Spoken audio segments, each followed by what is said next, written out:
Hola, bienvenidas y bienvenidos a este espacio donde vamos a recorrer juntos una obra muy importante para comprender la educación mexicana.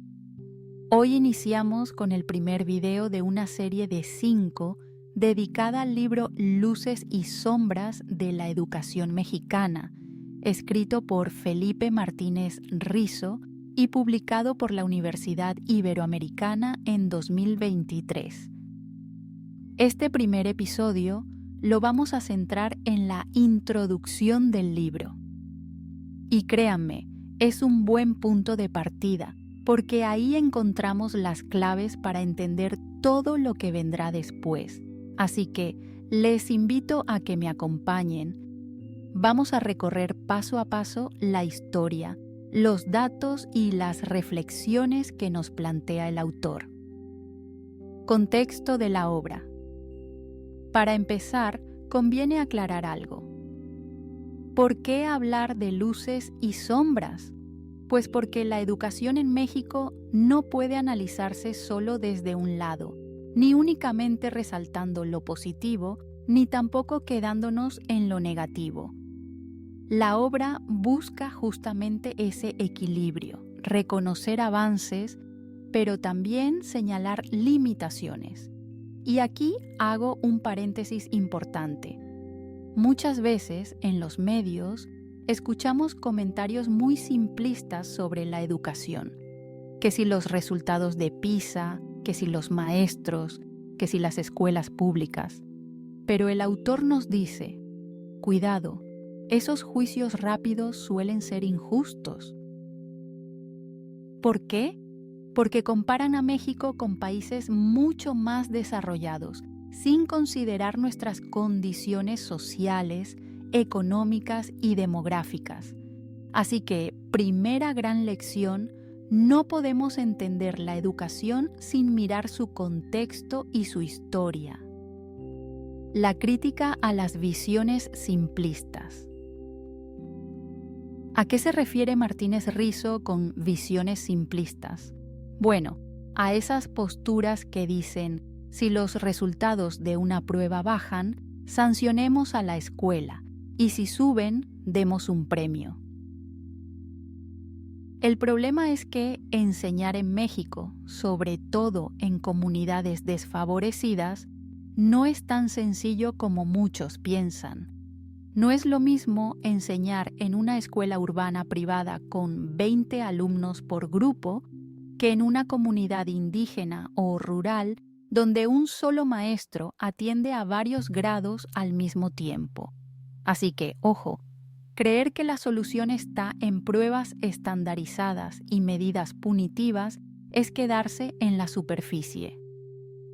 El autor insiste, hay que mirar más allá de los números, considerar factores sociales, demográficos, culturales, y, sobre todo, entender cómo llegamos hasta aquí. Ese es el sentido histórico del libro. Dimensión del sistema educativo actual. Veamos ahora las dimensiones de nuestro sistema educativo. En el ciclo 2017-2018, la educación básica en México atendía a más de 25 millones de estudiantes, en más de 226,000 planteles, con alrededor de 1,2 millones de docentes. Estamos hablando de uno de los sistemas educativos más grandes del mundo. Y si lo desglosamos por nivel, tenemos casi 5 millones en preescolar, 14 millones en primaria y 6,5 millones en secundaria. Es decir, la primaria sigue siendo el núcleo de la educación básica, y este dato es muy relevante porque históricamente ha sido ahí donde se concentran los esfuerzos de cobertura. Diferencias entre modalidades. Pero ojo, no todas las primarias son iguales. En ese mismo año, casi el 84% de los alumnos estaban en primarias públicas generales, otro 2,8% en primarias indígenas, 3% en comunitarias y apenas un 9.6% en privadas. Esto nos lleva a una conclusión clara. Aunque muchas veces se habla de las escuelas privadas, lo cierto es que la gran mayoría de los niños mexicanos asiste a escuelas públicas. Y si vemos la relación alumno-docente, las diferencias son notorias. En privadas, 21 estudiantes por maestro. En públicas generales, 25.6. En indígenas, 21.5. Y en comunitarias, apenas 9, porque son escuelas multigrado con un solo docente para varios grados. Esto nos habla de diversidad y desigualdad dentro del mismo sistema. México en el contexto mundial. Ahora, si comparamos internacionalmente, México ocupa el 10º lugar en población mundial, pero en matrícula primaria está en el lugar 11. Y aquí un dato muy interesante. Tenemos más alumnos en primaria que países como Japón o Rusia, que tienen poblaciones similares o incluso mayores. Esto se explica porque en México todavía hay una proporción muy alta de población infantil. De hecho, más del 27% de los mexicanos son menores de 15 años, mientras que en países desarrollados esa proporción es mucho menor. Este aspecto demográfico nos ayuda a entender por qué la presión sobre el sistema educativo mexicano ha sido tan fuerte. Antecedentes históricos. Hasta aquí hemos visto cifras actuales, pero para comprenderlas necesitamos dar un paso atrás y mirar la historia. Durante la época colonial, la educación estaba en manos de la Iglesia y de algunos particulares.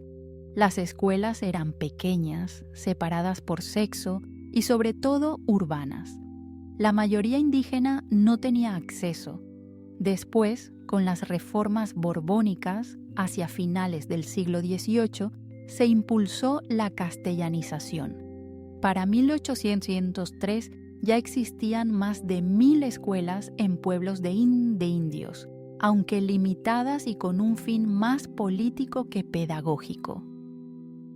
Tras la independencia, la situación no mejoró demasiado. La educación siguió siendo responsabilidad de particulares y de la Iglesia. Surgieron las escuelas lancasterianas, con su sistema de enseñanza mutua, pero los cambios fueron inestables. El gran giro llega con la Constitución de 1857 y la República restaurada. La educación se concibe como función del Estado. En ese contexto, el número de escuelas empieza a crecer con fuerza, a pesar de guerras y conflictos. Hacia el Porfiriato y la Revolución. Ya en el Porfiriato, hacia 1910, había más de 14.000 escuelas con 1 millón de alumnos. Fue un periodo de expansión, aunque con fuertes desigualdades. En 1905, incluso se creó la Secretaría de Instrucción Pública y Bellas Artes. Pero la Revolución interrumpió ese avance. Para 1921, el país tenía apenas 11.000 escuelas y menos de 1 millón de alumnos.